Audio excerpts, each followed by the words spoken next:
হে প্ৰভু আশীৰ্বাদ কৰিবা মই যেন ভাল পত্নী ভাল বোৱাৰী হ'ব পাৰোঁ মোৰ বাবে যেন কোনেও দুখ পাবলগীয়া নহয়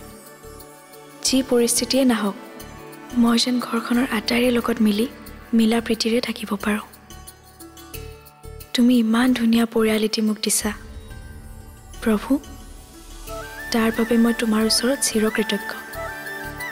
সদায় আশীৰ্বাদ ৰাখিবা যি সমস্যাই নহওক যুঁজিবলৈ সাহস দিবা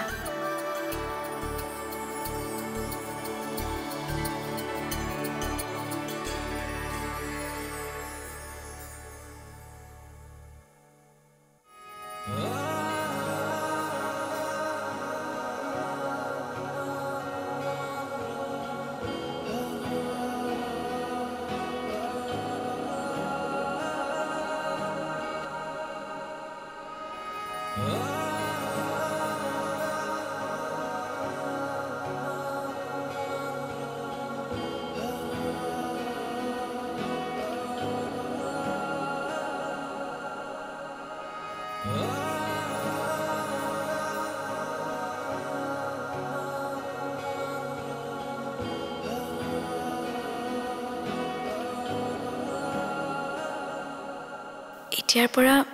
এওঁৱেই মোৰ স্বামীৰূপী ভগৱান সদায় যেন ভালে থাকে এই দুদিন বৰ কষ্ট পাইছে সেয়ে আজি শান্তিত হৈছে শুই থাকক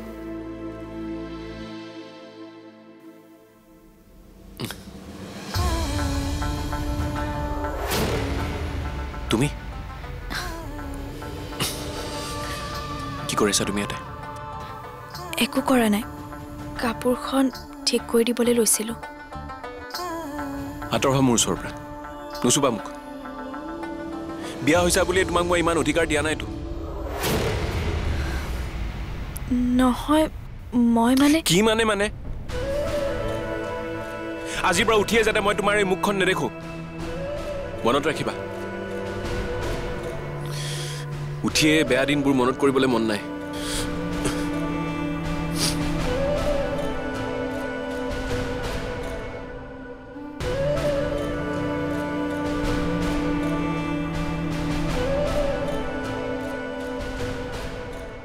হ'ব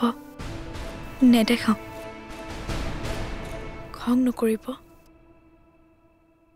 বহুত কষ্ট দিলোঁ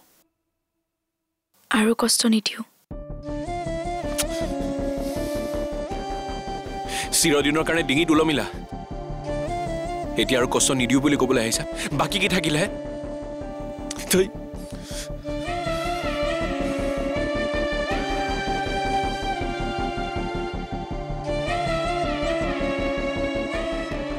দুখ লাগিছে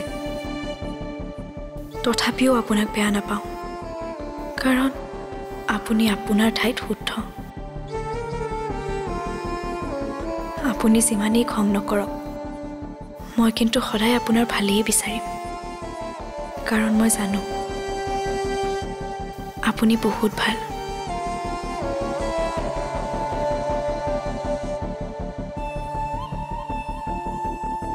বুঢ়ী মানুহ ঘৰৰ কাম কৰিব লাগিব ফটাফট মূৰটো ফনিয়াই ৰুমটো ঠিক কৰি যাওঁ